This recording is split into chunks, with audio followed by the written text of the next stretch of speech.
و لعنهم الله، الله متعال برشان ملائکه را وظیفه میده که لعنتشان کنین. لعنت چی مانا؟ باز کلشان عربی را خوب دیگه میفهمن. باز میگه اللعن الطرد من رحمت الله. شما چی هستین؟ در تفسیر صابونی شما وقتی که بخوانین او را، در علامه صابونی در تفسیر آیات احکام میگه که اللعن الطرد عن رحمت الله. لعن چی است؟ یعنی یک انسان وقتی که میگه لعنهم الله ای طرده عن رحمته، از صفات رحمان و رحیم و تواب و غفور و غفار الله یا محروم است. لعنی نمیره. میگه رسول الله صلی الله علیه و اکثر شما بسیارتان در دوزخ میرین. خانم ها جگرخون شدن گفتن نه رسول الله ما نماز میخوایم روزه میگیریم، چرا اکثریت خانم ها به دوزخ میره؟ گفت شما اگر دو صفت داشته باشین و اکثریت خانم های دو صفت دارن در دوزخ اینا را میبرن. چی هست؟ یکی گفت که شما تکفرن العشی، امو خدمات شوهرتان همیشه ناسپاسی میکنید، همیشه کفران نعمت است. اگر برش 40 دانه پیران هم شوهرش گرفته باشه، همین روزی که قار شد باز برش میگه همین در زندگی یک تا پیران بر من نگرفت.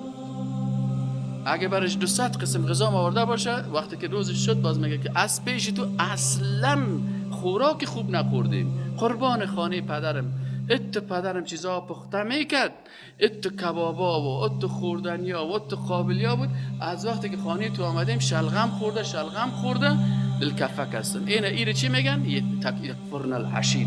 اینا چی میکنن؟ همین شوهر خود بسیار میکنن. شوهر بیچاره میبینه که خواسته کن از خاطر از این خانم است، به خاطر که این خانم از به محبت دارم، الله محبت و مودت در قلب ما انداخته، روزا شده.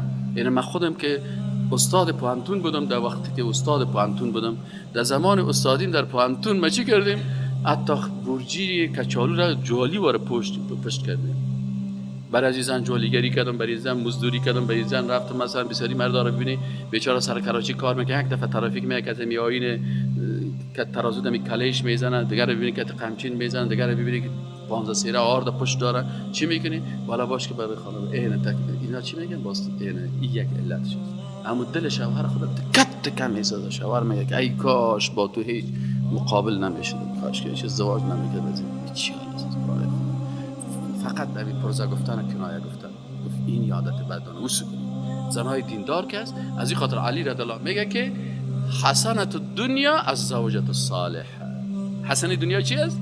زوجه صالح است. مثل رسول الله صلی الله علیه و آله زوجه صالحه داده بود که وقتی جبریل پچقش میکنه، خفقش میکنه، خوب متماکن میگیرشه، بالاخره رسول الله صلی الله علیه و آله میگه اقرا بخوان، باز در آغوش خود میگیرش، باز هم فشار میتش، باز از وقتی که رسول الله بلرزه می، وقتی که پیش بیبی خدیجه سلام الله علیها که بیبی خدیجه برش میگه که جگر خون نباش، الله تو را حفظ میکنه، تو بسیار شخص خوب هستی، با اخلاق هستی، با فقرا.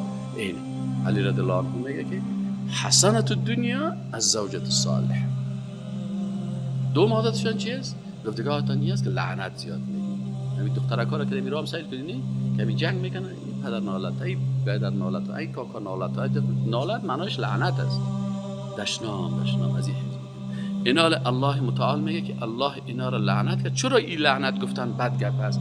به خاطر که وقتی که یک کس را میگه لعنت الله سر تو، یعنی الله تو را کافر بمیرانه، تو از رحمت الله ناامید شوی. حتی علما میگه که برای یک کافر که زنده باشه لعنت نگوی، و مسلمان خو ابدا گفتن نمیتونی. برای کافر که زنده است بگه هدایتش الله میکنه. باز کسی که کفرش صریح است و با مردار شد با کفر مثل ابو جهل و فرعون و هامان و شداد، بازی را میتونی که لعنت بگه.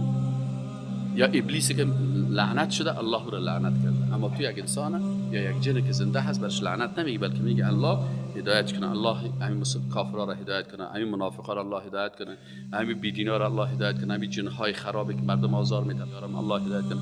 همیشه این است.